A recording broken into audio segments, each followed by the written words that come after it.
So again, my name's Kyle Simpson. I'm known as Getify Online on Twitter and GitHub and the other places online that matter. If you're into that online stalking thing, this website has every list, the list of every single place online. If you want to get a hold of me, reach out, give feedback, tell me that I was wrong about something. That's great. I actually love having people disagree or agree or whatever. So do feel free to reach out through the various ways to get a hold of me online. So tonight's talk is, well, actually, let me do a couple of background things about myself before I jump in. So I have been working very slowly, too slowly, as most Kickstarters end up being. I did a Kickstarter for a series of books called You Don't Know JavaScript. And that spins out from the fact that what I do for a living is teach JavaScript workshops. I go all over the place. I teach at various companies and teach public workshops. And that's what I do for my primary living. I also write. I also speak at conferences and other things like that. But I don't do a lot of consulting anymore. I do a lot of training. And what I've noticed is that there's an awful lot of misconceptions about JavaScript, an awful lot of dislike of the language that I think comes primarily from misunderstanding of the language. And to whatever small extent possible, my goal with my career at this point is to try to help solve that. So these books are designed to take the topics, very small and narrow topics, and go really deep with them. So each small book in the series, 50 to 100 pages, short books, will take one particular topic like scope and closures and go really deep into that topic, explain exactly how that works. Those are the books that I'm working on. I'm behind. I wanted to have more than one title out already, and I'm still working on the first, but hopefully I'll have a couple of those titles out by the end of the year. This was a Kickstarter campaign, but they will be actually available for real purchase through, book retailers and O'Reilly and stuff like that. O'Reilly is the publisher behind those books. So if you want to keep up with that, that links you to the Kickstarter campaign where I make very infrequent updates at the moment, but more updates coming soon. Also, I am an open web evangelist, just in general, but specifically I've been helping out for the last several months a website that was launched recently called HTML5hub.com. HTML5hub.com is sponsored by Intel. It is designed specifically to try to find what is happening in the open web platform among the common person's voice. There's a lot of sites out there that are dedicated to saying what Google thinks about it and what Mozilla thinks about it and what Microsoft thinks about it, but there's not a lot of people trying to focus on what are the real developers doing with this technology. We are trying to find that voice, to highlight, to give a platform to that voice. So I would encourage each one of you to come and check out the site, check out the articles that we published. We did a developer roundtable with a number of big names that you would probably recognize. We'll be doing more of those online roundtables. And check out the site, and we would love for you to contribute. If there's something that you're working on, there's some way you're using a framework or some pattern that you're implementing, whether it's CSS or JavaScript or HTML, any part of the open web technology umbrella, we'd love to have you be part of that. So I extend that invitation. Please do reach out to me if you're interested in participating. I will also point out, by the way, that one of the things that we've been doing to try to further knowledge of the platform is we have built the second of, we've now launched the second. Did any of you see recently an interactive article for Rolling Stone magazine? Okay, so that was the first of our projects, but the second of our projects, which I actually helped build, came out just last week. Did any of y'all see the Museum of Mario? Yes. So I'll actually turn up the sound on this because this is actually a really fun site to play around with. This is an interactive history of Mario's 30 years in gaming. And we start from Donkey Kong. This is WebGL based with a 3D model and showing the video from the game. You scroll through this and you actually get to experience in a visual way the history of Mario that each of us shares. Many of us probably saw Mario in these early days and can relate back. There's obviously some content that you can read there, but the content's not the terribly important part. How many of you remember the original Nintendo Entertainment System? So we thought one of the best ways that we could honor that was through the sight and sounds of putting in and then watching the screen light up that ugly carpet that we all had back in the 80s. So this site was several months in the making. I encourage you to go check out Mario, and check out this site and interact with it. But really, the reason I want to point this out, it's gotten a ton of really good press, which is awesome. It's helping to promote the idea that there's a new form of journalism, and it involves telling stories that couldn't be told in any other way other than with the web technology that we use. And that, I think, is the angle that I'm most passionate about, not just the geeking out on the technology, although there is a lot of really cool technology. We made this extremely mobile as well. So when you go to this on a mobile device, you'll see almost the exact same experience as on desktop, which was really, really hard with this technology. But it's not just about the technology, I think it's about telling stories. So I would call this interactive journalism or JavaScript-based journalism. And I encourage you guys to think about a broader way of using the technology that we all know about and care about. So you can spread around this smartness. The other reason I want to point this out is that we are going to be open sourcing the code for the site in the next day or two. And one of the things that we're going to be doing is sponsoring a contest for developers to submit the best new features for the site, Easter eggs in the games, et cetera, et cetera. They're going to be giving away some prizes for that contest. So we're not just trying to show off the stuff, but we're trying to help inspire the community to do better things with that. So help spread that word if you would, and definitely point everybody back to HTML5 code. All right.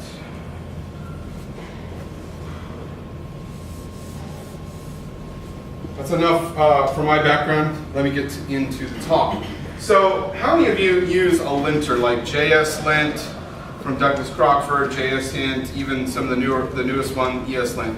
So I'd say probably about half of you or so raise your hands. Just out of curiosity, the half of you that didn't raise your hands, how do you ensure that your code's correct? You just test and hope? Or, okay, I was wondering if there were other build processes that people use. Linting is incredibly important in our code, but how many of you are also aware of the fact that linters hurt your feelings? Anybody ever had their feelings hurt by a linter because you thought your code was great, and it came along and told you, you're not doing this correct? Doug Crockford was sort of famous for saying that it was JSLint that it will hurt your feelings. So if we were to anthropomorphize the linter and to suggest that it has a personality, its personality type is, I don't care what your intent was, you did this wrong and I'm going to tell you, and that sort of thing. So I share that not just to talk about linters, but to say this talk should be approached from the perspective that I am linting your code with what I'm about to tell you.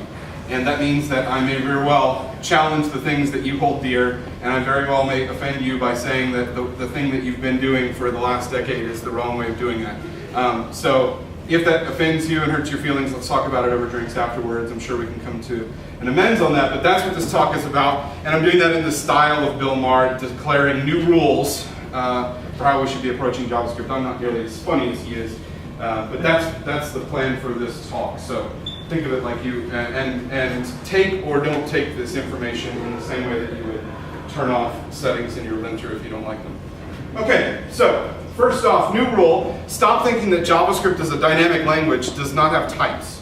How many of you have heard the phrase, dynamic languages are untyped, or JavaScript does not have types? Anybody heard that or used that phrase? That's an extremely common perception about dynamic languages. They don't have types. I think that this actually, while it may have some roots in academia, you may be able to come back and say the word type is the wrong word to refer to the mechanisms that show up in a dynamic language. I think it actually does harm for us to suggest that there are not types. It's certainly true that JavaScript would not be considered type enforced. It's not a static type checked language like C++, for instance, or those of you that write Java or something like that. It's not a statically type enforced language. That doesn't mean it doesn't have types. If you were to open up the ECMAScript spec and read what they say in the spec, they actually define a set of types for the language, the things that are built into the language. So I would say from a developer ergonomic or from a developer aesthetic perspective, the language clearly presents types. Let's see some examples. When I declare the number 42 and put it in the variable A, and then on the next line I declare string 42 and put it into variable B, I am actually declaring two very distinct types. They have different behaviors. It is true that JavaScript also has coercion, which allows you to, in some cases, treat one type kind of like another type. But they are not the same type. They are distinctly different. This is not just something that makes the syntax look a little bit prettier. There is a different purpose for a number than there is for a string, even if the string contains something that looks an awful lot like a number. So another thing to understand about JavaScript, and this would be true of really any dynamic language of this same flavor, is that JavaScript doesn't have types on the variables. The containers are not typed. var a, the a container as a variable, does not have a type. The thing that has a type is the intrinsic value that is in the variable at the given moment. And when we say that there's not static type checking in JavaScript, what we mean is you're not required to put one particular type of thing, one particular class of object into a variable, and then it can't ever change. What JavaScript allows you to do, as you all know, is to take many different values of many different types and assign them to the same variable, to the same container, to the same bucket, if you will, to your whim. So these are strongly typed values, but they're not type-enforced containers. And while that may seem like a small difference, I think that actually frames a lot of confusion around the language. Let's go on. When we say A triple equal to B, and we'll get into double equal and triple equal in a moment, but when we ask whether the two are the same, it tells us that they're not the same. So therefore, there must be some intrinsic difference. The language is presenting to us a behavior that as developers we can observe, and that behavior is that different values, that is values of different types, behave differently. They're not equal to each other in this case. But there are other behaviors that we could examine. We can do explicit coercion. Using the number function or the string function, we can coerce from aka one type to another type. And again, if it concerns you because you're an academic and you say, well, these really aren't the same things as what people mean by types, I would suggest to you that this is sort of a what you need to know perspective about the language. When you write the code, it presents as its syntax that these are types. What is happening underneath the covers is an implementation detail. And I think that's an irrelevant implementation detail. It's pure academia. So I would consider these to be separate types. When I say var c equals true on line 8, I'm declaring a value. There is a value true and another value false, and they are the only two values in one particular container called Boolean. It is a category of values, and there are only two values in there. By the way, things like null and undefined are also both types and values. The null type, the undefined type, each of those types also has one value in it, that is the value null and the value undefined respectively. When I triple equal C and A, that's not true. Even though C can be coerced, we can either implicitly coerce with the double equals or explicitly coerce. Even though it can be coerced, it is not actually the same value. So JavaScript actually has 7 well-defined types right now in the language. And if you open up the spec, you would be able to see this list almost verbatim. Null, undefined, Boolean, string, number, and object. Now there's one more on there, and that's the function. And until just recently, I would have told you that function is also a proper type built into the language. However, reading the spec, I actually learned JavaScript from the spec perspective doesn't treat function as a separate type. It treats it sort of a special case of objects that has an invoke callable property on it. So it's just a callable object. Why does that matter? Not just pure academia. As far as ES6 is concerned, all objects can become callable objects. And the concept of function sort of goes away, at least from the spec language. So I think it matters how this language presents itself. It also matters how it describes itself. But if we were to use the type of operator against some particular value, it will return one of these 6 values, except it will not ever return null, and that's just a bug.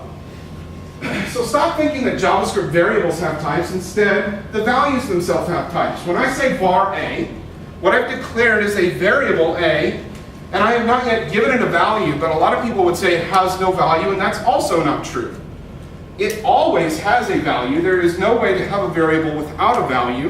If it has no other value, the default is the undefined value. Now you can conceptually think of undefined as a non-value or as the absence of a value, but in reality it is a value. It is a value that can be assigned, as we see on line 4. I can take a variable that had a different value in it and give it the undefined value. That's not the same thing necessarily as taking a value out of a variable. Now you notice that undefined happens either explicitly here, where we get type of undefined, or implicitly here because we have not yet assigned. It's also important to understand that because undefined is just simply a particular value and it's a default value, it's not appropriate to consider undefined as a synonym for undeclared. A lot of people think that undefined means it hasn't been defined and hasn't been declared. Those are the same things. When you try to reference a value that has been undeclared, that is, it's not available in any scope accessible to that statement, the response from the JavaScript engine is a reference error. That's called an R valve for those of you that like compiler theory. When you have an RHS reference to a variable and it goes unfulfilled in the scope, you get a reference error. So that's undeclared truly, and undefined is simply a value for, and not just not yet doesn't have a value, but currently does not have a value. That's the appropriate way to think of undefined. Values can have types, and those types cannot change. You cannot take the value 42 and change its type to something fundamentally different. You can create a new value that is the result of a coercion from that previous value to a different type. But you cannot take the thing that is 42 and somehow make that the string 42, or the Boolean true value. So these are immutable value types, if you will, as another way of looking at it. The values, as declared, have an inherent type, and that can't change. But we can, of course, assign things around to different variables as we see fit. Moving on, new rule, stop hating on the double equals and implicit coercion. How many of you have read Douglas Crockford's The Good Parts? Most of you, good, over half of you, raise your hand.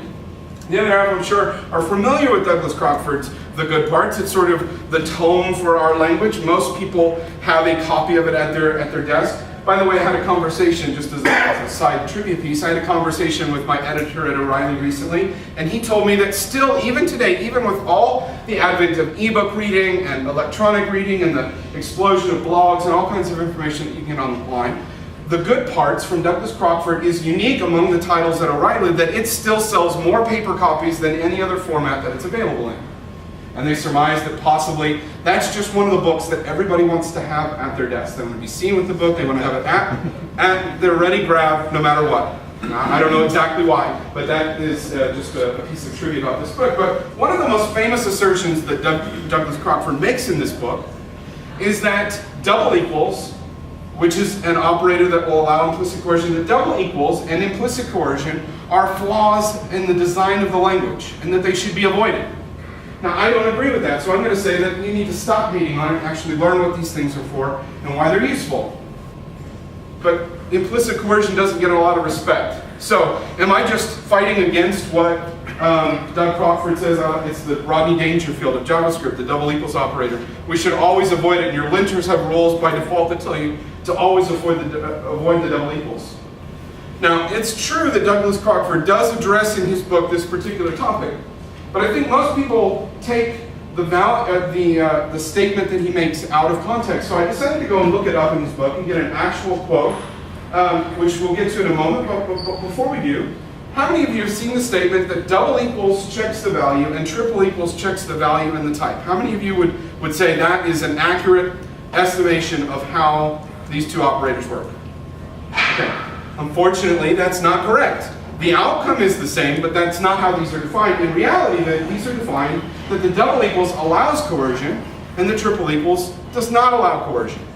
Again, the end result is the same, but if you choose to believe the first definition, you can actually convince yourself that the triple equals operator is doing more work. That it's checking both the value and the type, when in reality it's doing less work because it's not allowing coercion to occur. Same outcome, different explanation. It's important to know the truth. So what does Doug Crockford say about these mechanisms? When comparing any of the following values, always use the triple equals or the not double equals operators, which do not do type coercion. These values, 0, empty string, undefined, null, false, and true. But here's the part that always gets left out when people cite Douglas Crockford. He actually says right after that, if you want the type coercion, then use the short form. In other words, if you're okay with type coercion, if that's what you want, the double equals operator is perfectly okay. Now, I think he makes an assumption with his linter that nobody actually learns what type coercion is, and so they're going to misuse it, and so it's better to throw the baby out with the bathwater. I think that might be a fair characterization of why he disallows it, but in his own book he says, if you want type coercion, use that operator. This reframes the question to not we should avoid this entire part of the language, we should learn how that part of the language works and decide if that's what we want or not. That makes us more responsible developers instead of just assuming that because everybody says the double equals is wrong, it must be wrong.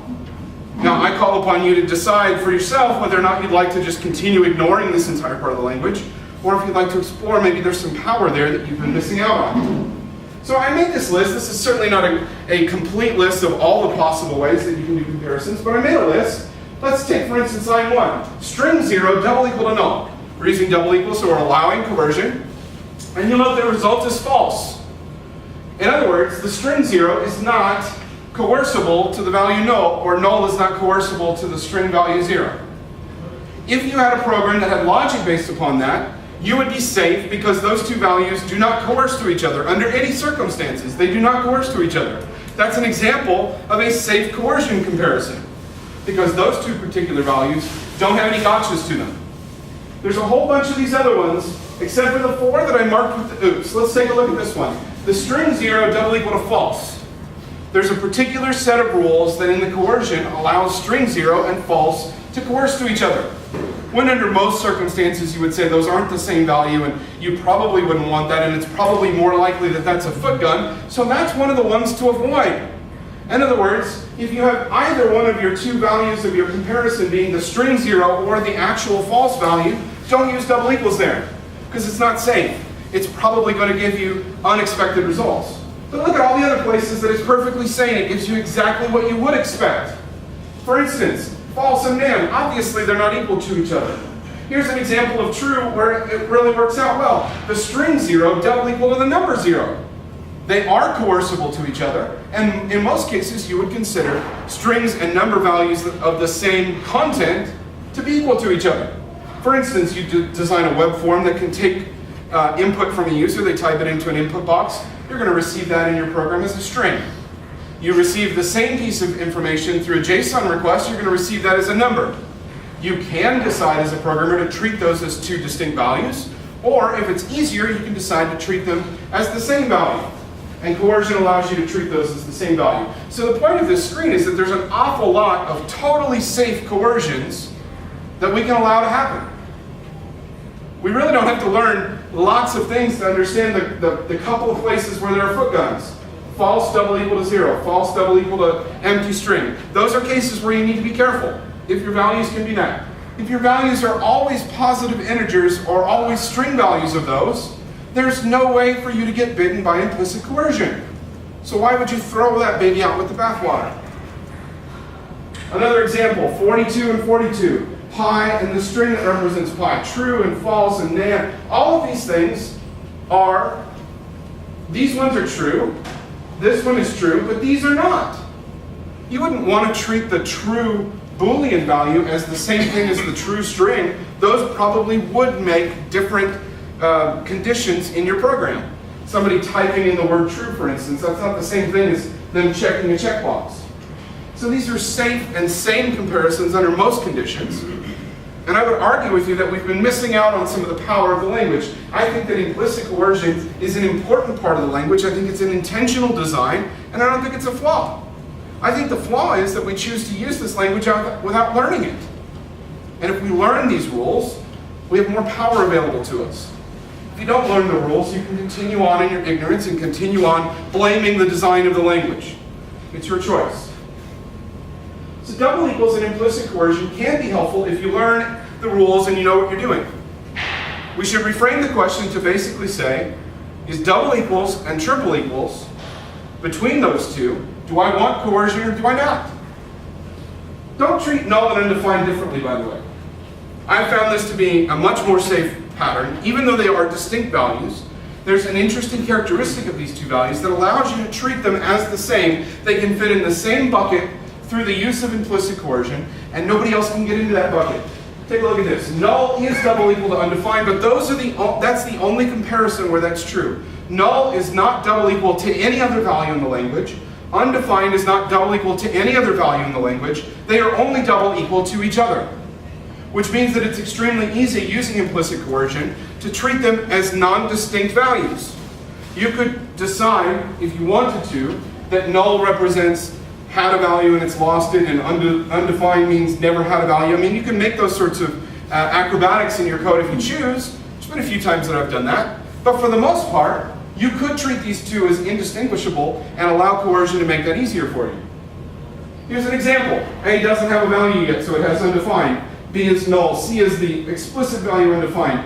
Void is an operator that takes any operand and returns the undefined back. And this is a function that is executed and has no return value. All of these, with the exception of line 2, all of these are undefined, and you'll notice in these comparisons that everything is completely safe. These are all different ways of getting at that intrinsic undefined value. So you have a choice. The linters would tell you that if you are dealing with null and undefined and you want to not distinguish, you want to treat those as the same value, that the way to do this is to do A triple equals to null or type of A triple equals to undefined. By the way, let me just do a side note for a moment. It is a guarantee of the language that the type of operator will always return a string value, and it will always be one of 6 non-empty string values. Yet the linters still tell you that you should always use triple equals when comparing return values from typo. I consider this to be insane. It's like we can't trust developers to understand where triple equals and double equals is correct, so we're just going to use triple equals everywhere. It's ridiculous. It's unnecessary in this case. And it's not going to change any of the performance, which I'll prove here in just a moment. But you can choose to write code like this if that makes you feel better. Those of you that are Java developers, that should look a little bit more familiar, because you like verbose code, that's why you write Java. But those of us that like coercion can write things like this. Double equals to null is safe for a null or an undefined comparison, and no other value can accidentally hit that foot gun. It's completely safe. Now, you may be wondering about the performance between these two snippets, lines 4 through 9 or lines 11 through 16. Is there a performance difference? Well, we're certainly doing more work, and by the way, I have a theorem about my own development. I don't know if it holds true for you, but the more code that I write, the more chances for me to write bad code. So when it's possible for me to write more terse code, and it's still to be correct code, I prefer that bias. So I prefer to write shorter code if that's still safe, and in this case it is. But what about the performance? So I opened up jsperf.com. How many of you know about jsperf.com? Right, allows you to do micro-benchmarking. By the way, I have some talks coming out shortly, hopefully at the beginning of next year, where I'm going to be telling people you're probably using JSPerf wrong because micro-benchmarks are probably giving you the wrong answers. But in this particular case, we decided to compare those two snippets, where we're doing a double equals allowing coercion, or a triple equals and disallowing coercion. And by the way, the bigger the bar, the better. And the red represents doing it the implicit coercion way, and the blue represents doing it explicitly with the 2 checks rather than 1. So what we see here in all 3 of these cases, the red is a little bit faster than the blue. In other words, it was faster to use implicit coercion than it was to do the explicit checks. But then we need to sanity check ourselves for just a moment. Let's take a look at how many operations per second this means.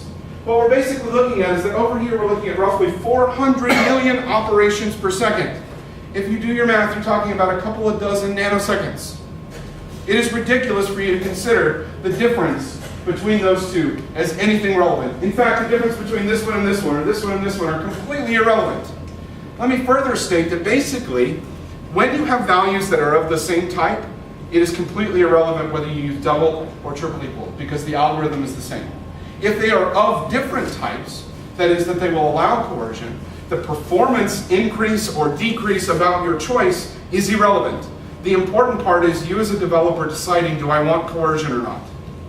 If I want coercion, use it. If you don't want coercion, don't.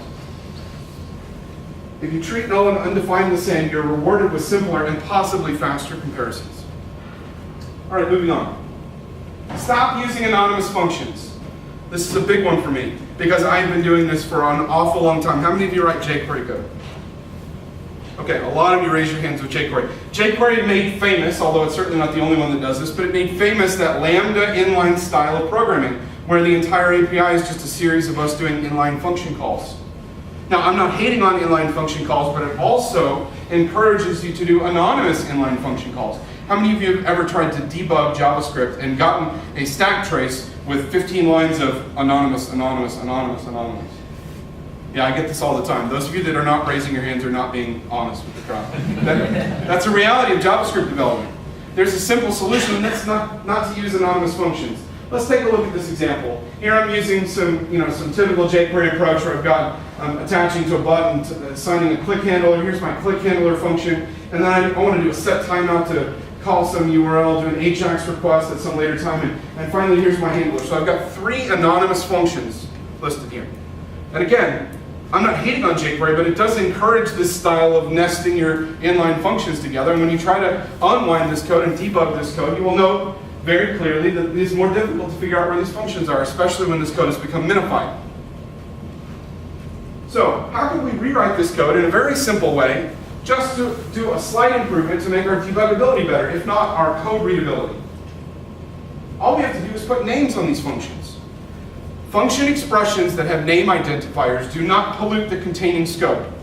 The name handler does not exist in this outer scope. It only exists inside of itself. It's a handy reference for itself if you need to do recursion or unbinding events, but it doesn't pollute the containing scope, so it's totally safe for you to do over and over and over again. You could call it foobar if that's what you wanted. In this case, I chose to call them what they actually do. This is my handler. This makes my request, and this receives my response. So without changing any of the semantics of my code, I've made this more debuggable and, I would argue, more readable. And I can call these functions by name instead of doing crazy things like arguments.callee or some ridiculous thing like that. But we can actually go one step further, by the way, by not having to do inline functions. Oh, I'll get to that in a moment. I just want to point out, by the way, those of you that use the IFI pattern, you can name your IFIs as well. I encourage you to name your IFI because that's also an anonymous function that will also show up in your stack, so just call it an IFI. That way it's very clear which function that one is referring to. But we can go better than this because we can actually factor those functions out, and we've made the code enormously more readable because now the functions are first class. They're declarations rather than inline expressions, and it's much easier to follow through the logic of what's happening. When I have a click that fires, I call the handler function. When I call the handler function, he sets a timeout to call request. So using these named functions makes more readable code, and it certainly makes more debuggable code. What I would say to you is there's just simply no excuse for anonymous functions. There's no purpose whatsoever in the language. You should never do an anonymous function. You know, some people say, well, I do these inline functions because I want to use closures to receive my values. We can use a function, a facility that's built into the language, and that's called bind. If you want to curry some parameters and not have to worry about, closure for your inline functions, this is currying a parameter URL to be passed whenever a request is called. And by the way, if you don't care about the this value, you can pass anything. So I like to pass the number 1 just because, what the heck. So I'm saying that URL needs to be the first parameter whenever a request is called. So I don't have to have that embedded inside of it to get access to that variable. I can just make sure that it's passed along through currying. You don't have to do inline functions, and you definitely don't have to do inline anonymous functions. Named function expressions are always preferable. Also, by the way, stop bloating all of your function closures. I don't know how many of you actually know what closures are, but closures are, simply put, that's when a function is able to remember its scope even when that function is executed outside of that scope. So a function executing inside of a scope, that's not technically closure, that's just scope. But if a function is passed as a callback to some other function and it's executed in some other location at a later time and yet it still has access to that scope, that's called closure. That means that where you declare your functions matters. Where you put your functions matters because where you put your function can include more stuff in its closured scope than maybe you intended. As an example, let's say that I have some data structures in here and I've got some references to buttons and I'm using the inline, at least I named the anonymous functions, but I'm using these inline functions. Each one of these functions gets a closure over the scope of init, which means it has a closure over that scope and it keeps alive those values. Those values are unnecessary. It doesn't need those values, but because of where we declared the functions, just by virtue of the fact that these functions are inside of init, they have a closure over that scope.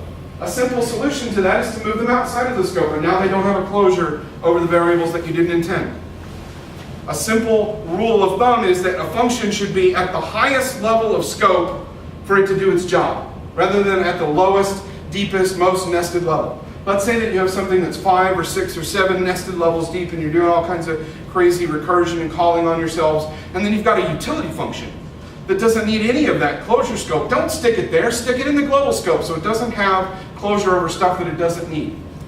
Now, you can assume, for instance, that a JavaScript engine is smart enough to pare down these closures, and maybe they are, maybe they're not.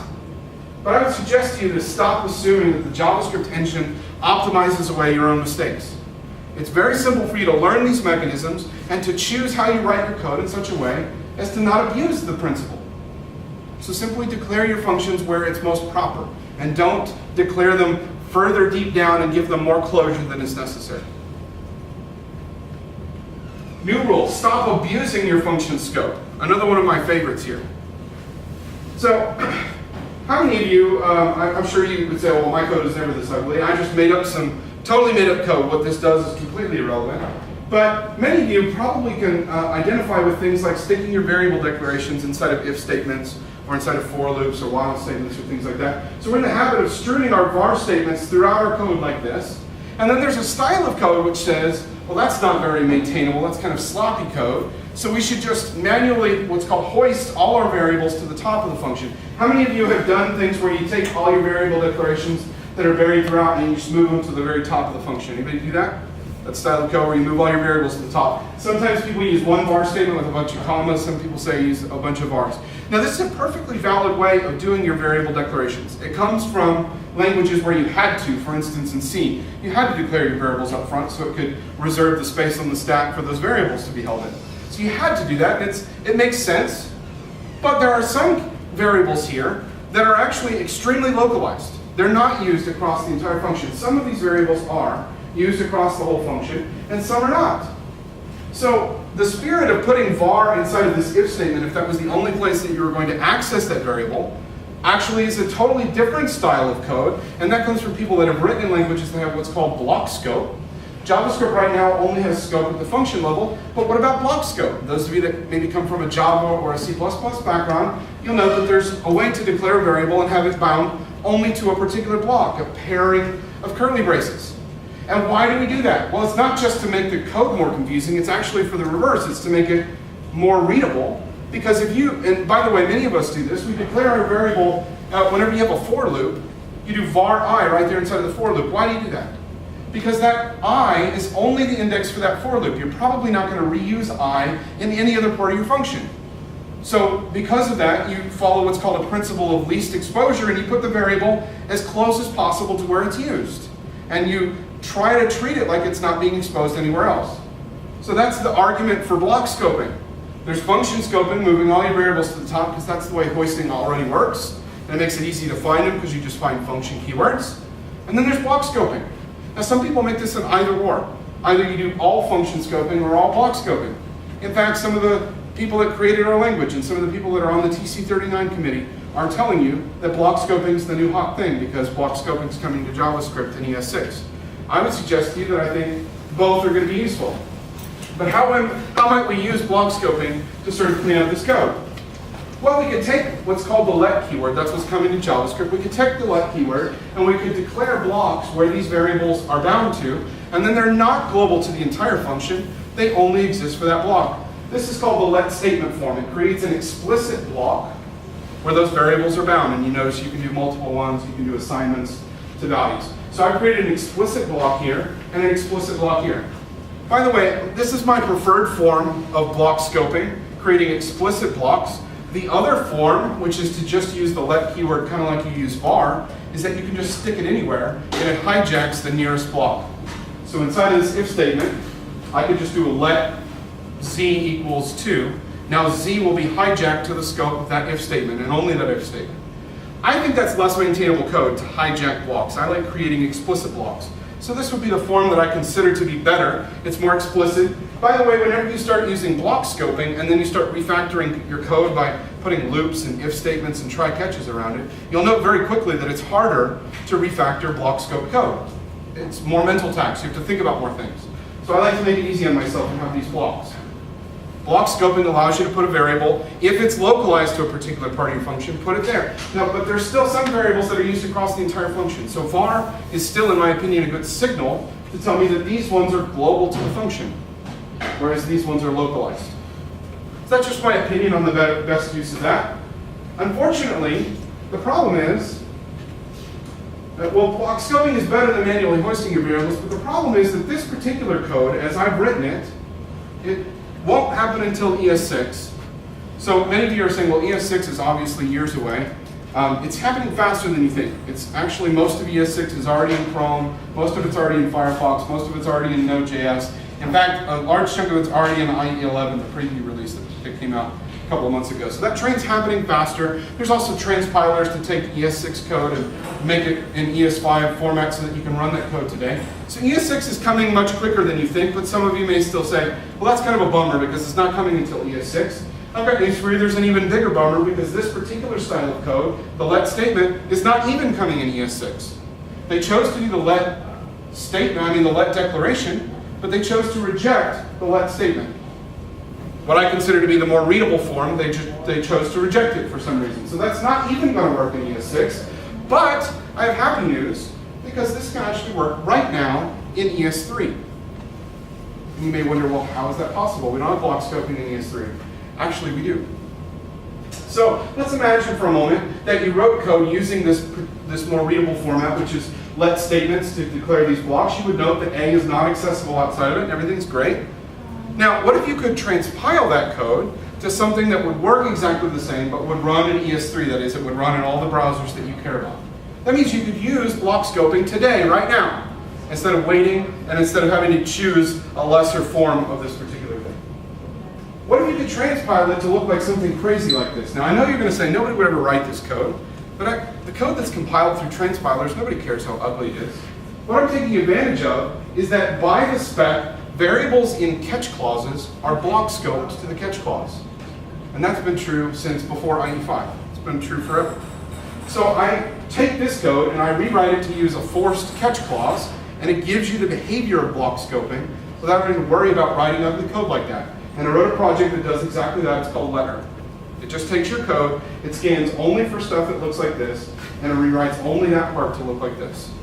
It gives you block scoping today in all the browsers you care about. And by the way, it has a flag in it that when you decide at a later point that it's time to only target ES6, instead of writing code like this, it'll write code like this. Now, I'm showing you an example of Tracer compiler. This is the official compiler, transpiler that Google uses on the JavaScript committee to decide whether or not a feature is ready or if they need to make changes to it. And if you look, whenever you use let statements, guess what they do? They do the try-catch. So it's not just some crazy harebrained thing that I came up with. That's the official way to transpile block scoping. Now some of you may be arguing, well, block scoping through try-catch, that's crazy, it's ugly, and it's going to be terribly inefficient. Well, it's true that try-catch is a little bit slower than normal code. You're certainly getting a lot more benefit because you get block scoping out of the deal. But also, the people that run Tracer compiler have filed a bug against V8 saying, hey, make try-catch fast, because we need it. So the assumption that try-catch is slow is not necessarily a good assumption, because they're now highly motivated to make try-catch a fast mechanism in JavaScript, because they intend to use it. So I would say start also using block scoping, and I would push back against people that say let is the new var. Don't just do a global find and replace for all the places we have vars and put lets in. Use var whenever you want to signal something that's global to the function, and use let whenever you want to signal something that's localized. And use the explicit block form because it'll make your code easier to maintain. By the way, loops love block scope. This is a snippet from that previous code, and again, this is sort of junk nonsense code, but there is a problem here if you're paying attention closely, and that's the canonical problem with closures.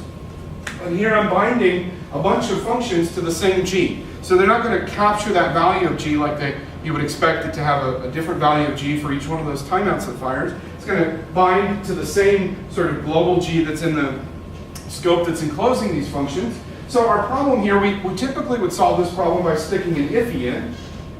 Many of you have probably seen that. You stick an iffy inside of a function, inside of a loop, and now you've captured a value of G, and this code starts to work. But that's ugly code. Why would we create iffies? Why not just use block scoping? I can do a let block right here, and it does the exact same thing. I can create a variable for it and do a let block that binds me just for that particular iteration of the loop. And our set timeouts will work just great. And by the way, it gets even better, because I don't even have to declare explicit blocks. I can just use the let declaration right inside of the for loop, because there's a special behavior in the spec that says any variables that are inside of a for loop that are declared with let, not only are they bound to the loop, they're rebound for each iteration of the loop. And they're automatically given the value that they had at the end of the previous iteration. So it works exactly like you'd expect, very small code, and you don't even have to worry about it. Block scoping solves a lot of problems around looping. So I said let loops are a big deal, and I say for the win. Okay, this is a big one. This is a controversial one. Stop using the this keyword until you actually really understand how it gets assigned. I'm going to ask all of you to hand in your membership card that allows you the privilege of using the this keyword in your code. You have to hand that in until you can recite back the following rules that tell you exactly how the this keyword gets bound. No more guessing, no more it's magic or it's indeterminate or it's based upon some random integer anywhere. There are 4 defined rules for how this gets bound, and until you learn these, you can write it on a post-it note and stick it right next to the post-it note on your monitor that has your password. And then you got those 4 rules right there, and you never have to worry again about how the this keyword gets found. By the way, this is some examples I pulled from Twitter of people that were just doing crazy stuff with it. This.self equals this. What kind of crack was that guy smoking? He just doesn't understand the mechanism at all. Somebody that wrote that piece of code is just trying to put ASCII soup in there until it works, and then it's a house of cards, and they back them and they say, oh, phew, at least I figured it out. They have no idea how the mechanism works. And this is even worse. Somebody did this.method.call this. Insanity. It's just based upon ignorance of the language, and it's not that hard to learn. So I'm going to give you this snippet of code, and I'm not going to run through every line of this snippet of code. I want you to go back and look at this code. And by the way, I have these little icons in some of my slides. When you click on that icon from the PDF file, it actually pops up a URL with the code already pre-written in there for you, so you don't have to retype all this. But I encourage you to try this code because it gives you 4 simple rules, which I'm about to expose. And by the way, this code shows you the precedence of those rules. It shows you which rule is most important. Let's go over what those rules are. The first question to this is not based on anything else other than what's called the call site. How was the function called? That's the only question you need to answer. So when you have a function that references to this keyword, the only question that you need to ask is where is that function called from, and look at how it's called. The call site is all that matters. None of the other stuff that you may have thought about, that this keyword has nothing to do with object orientation or any of that junk. It just has to do with how is the function called. 4 rules. The first one is the call site new invoked? That is the new keyword in front of the function call. Again, ignoring what you've been taught before that has something to do with instantiating classes. It does not. Was the function called with the new keyword in front of it? If so, the new keyword created a new object, and that's going to be the this keyword. So that's the first question. The second question, is the call site binding overridden with an explicit call or reply? If so, use that object. Pretty sensible, right? The third question, was it the call site on an owned object? In other words, was it like a.foo? That's called an owning or containing object. Was the call site using a.foo? If so, the containing or owning object is the this keyword. And finally, in non-strict mode, if none of those rules happen, it's the global object. That's it, just those 4 rules. And yet most people go for decades in their career writing JavaScript and never actually fully understanding quite how this, and so they do var self equals this and other crap like that. It's not that hard. Just learn these 4 rules. So as soon as you can recite those, I'll give your membership card back. This is only magical or confusing when you don't find the call site. If you don't go find the call site, you have no hope of figuring out what it points to. But if you do find the call site, it's as easy as looking at those rules. By the way, whenever you do var self equals this, you're almost certainly doing it wrong. That's just a terrible pattern. That's an example of not understanding the this mechanism and instead falling back onto something that you do understand, which is lexical scoping. Why would you go to all the trouble to construct this style coding and then fall back on lexical mechanisms? Choose one or the other. Either learn the this mechanism and use that style of code, or use lexical with closures and inner functions. Choose one or the other, appropriate to your task, but don't try to mix the two. It's usually the wrong thing. For example, here's my my awesome little controls object, and I've got some properties on here that I want to be able to reference. So my init function here, it says this.button, and it sets up a click function handler. I just did an anonymous function because I ran out of slide space, by the way, but that should have been a name function there. And I want to say, I want to reference the object for identity, but I lose my this binding. And so my solution to that is to do var self equals this. How many of you have seen blog posts and books that suggest that's the solution to your this problem? People do this all the time. They just drop in a var that equals this, or var self equals this. Again, that's cheating the mechanism. It's completely cutting off the this property mechanism at its knees and saying, well, I don't really want to use the this mechanism at all. I want to use lexical scope. Choose one or the other. Don't reference things through something that looks like this and isn't actually this. This particular problem, by the way, is easily solved with our bind helper. All we have to do is bind that anonymous function to make sure this is the proper one. Now we don't have to mix and match lexical coding and this coding. This code works exactly the right way, but this property points to the thing we want it to point to. This is called hard binding, by the way, when you manually specify for this to be used. So the mechanisms are there for us to write proper code, but we cheat and we don't choose to learn the mechanisms, and so we do crazy stuff like var self equals this. By the way, you can also make this even better by splitting those things out into other functions. And again, you use a dot bind to solve your problem. Here I'm saying this.handle.bind. I'm just going to leave this. This was one of my favorite tweets. What's coming in ES6 is a thing called fat arrow functions. I don't know how many of you have heard about fat arrow. But basically, it's a new class of function that doesn't behave with any of the 4 rules that I just taught you. It's a function that has its this binding done lexically. In other words, they're putting into the language var self equals this. It's insane to me that that's the big thing that people are excited about, is now I get to write short. It's not about writing, losing the function keyword. The main feature here is that they have lexical this binding, which is crazy to me, because why not just learn one or the other mechanism and use them? And certainly don't use a mechanism built into the language that tries to conflate the two. When you try to conflate 2 features together, guess what? You come up not understanding either feature, instead of writing explicit code and doing what you mean. So the arrow function is going to look like this. You declare your parameters there, and then the this binding is just automatically the correct one because it uses a lexical binding. This is no different than var self equals this. It's just smaller and has sugar to it. But it's still doing the exact same confusion between the 2 mechanisms. Okay, so don't try to be so clever and mix and match those styles of code. Use one or the other. Learn the 2. They're both powerful. I use both in my code. But you don't have to mix and match the 2. All right, finally, my last rule: stop using new something, that is trying to instantiate constructors that instantiate, inherit from other classes. This is ridiculous. And by the way, this is probably my most controversial rule that I'll give you, and that's why I end with the talk with this particular rule. Because I think for 18 years, the language and everybody that's been using the language has been trying to convince you that JavaScript has something that looks like classes and isn't classes. And it's been an endless source of confusion for developers in the language, because it is based on this mechanism called prototypes, and we call it prototypal inheritance, which is kind of like saying, when people say, well, prototypal inheritance is just dynamic language's version of classical inheritance. That's like saying, well, this apple is just a red orange.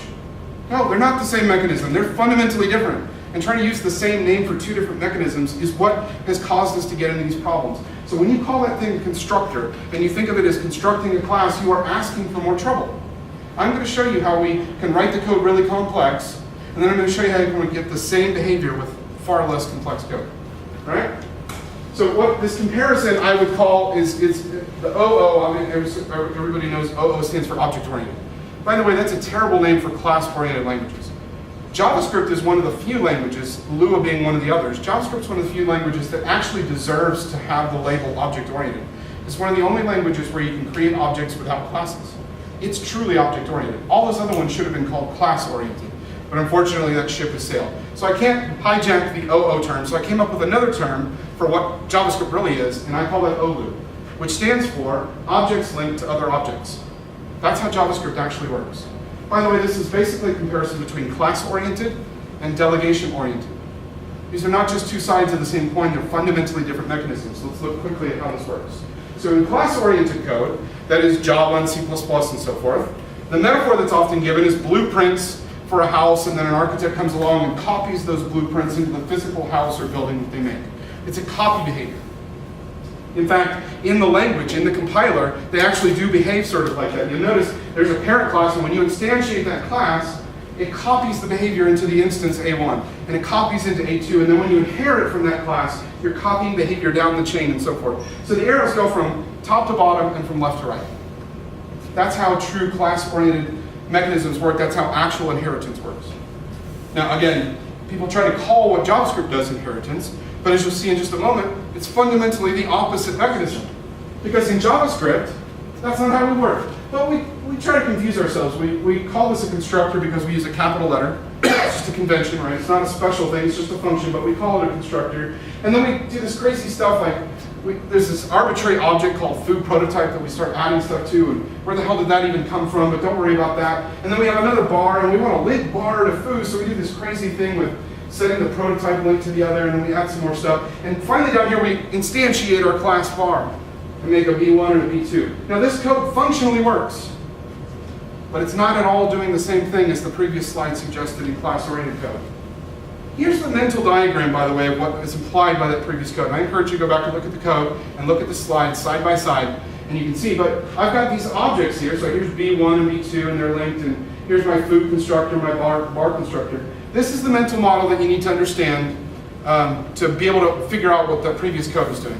And actually, as complex as this particular code is, it's actually not even complete. This is the complete diagram that's implied by that previous code. You know, some of the similar stuff, but now we throw in the fact that there's function prototypes and object prototypes and all that other stuff. What's beautiful about this is that JavaScript is incredibly internally consistent. If you want to understand JavaScript's mechanisms, they're all implied by these arrows. It took me about a day and a half to make this diagram, but it's all there. You can follow these paths and understand JavaScript works the same. It's not special stuff that the language does differently than the code that you write. Everything in JavaScript works by these same mechanisms. So it's all there. But if you choose to print out that diagram and stick it next to the post-it note with your password and the post-it note with your this rules, if that's the way you want to go, be my guest. This is what people have been trying to do for 18 years with JavaScript, is to try to understand these models. And when they realized that these models were too complex, guess what we did? We invented more and more complex userland libraries to do OO for us, or to do class-oriented stuff for us. And all those things do is just pave over all these details and make it more complex. Why should we have to use a library to unlock what is fundamentally a native feature of the language? That's crazy to me. So what if we could get the same functionality that is the ability for B1 to call, identify, and so forth? What if we could get that same functionality without all the complexity? This is actually a t-shirt that you can order, by the way. And every JavaScript developer should wear this every single time. What about delegation-oriented code? So this is how JavaScript actually works. We have this arbitrarily named object, by the way. And instead of the arrow being that it's a copy, we actually have another object that's linked to this object. And then we have another object that's linked, and another object that's linked, and another, and another. You see where I get objects linked to other objects. What's actually happening is that objects are getting linked to each other through the prototype mechanism. It's a delegation mechanism. It means when I try to call a property or method on A1, and A1 doesn't have it, he delegates up the prototype chain and says, hey, object, can you handle that? That's delegation. The arrows here go from right to left and bottom to top. It's fundamentally a different paradigm than class-oriented code.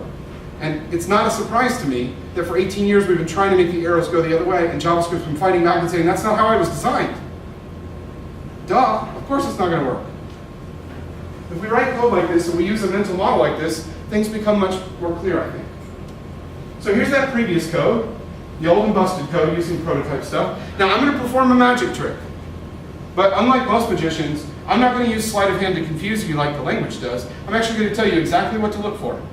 So I want you to keep your eyes on this object, and this object. The functionality is withstanding. It's going to be the exact same functionality. But I'm going to perform a magic trick that takes away all this other crap and gives you objects linked to other objects without all the complexity, without the mental model. Here we go. Ready? Bam! Now we've got a foo object. I called it capital F just to make people feel good. But it's not a constructor anymore, it's just an object. And then we have capital B bar, it's also just an object. And then we have B1 and B2, who are also just objects. And so B1 is linked to bar, is linked to foo. Exact same mechanisms. No dot prototypes, no constructor calls, no new references, none of that stuff.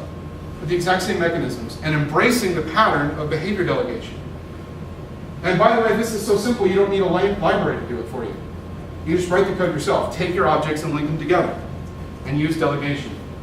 And by the way, this is not even the money shot. Here's the money shot. Here's the mental model that you need.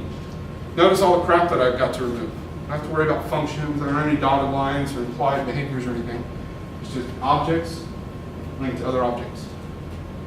That's what we really care about.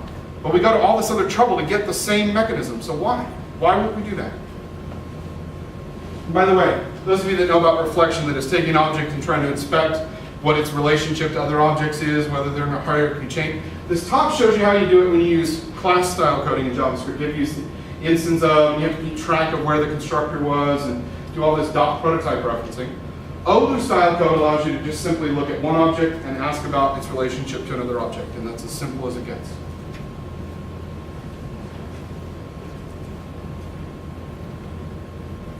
bottom line is that behavior delegation is a pattern that's been hidden underneath the class orientation pattern. And class orientation is not native to JavaScript, but behavior delegation is. And I'm encouraging developers to stop trying to model your problems with classes and instead model them with specialized tasks that delegate to other tasks. Because that's an incredibly powerful pattern that we've just been missing out forever, because we've been trying to do all this other stuff. You can get the exact same thing without all the complexity. So that's it.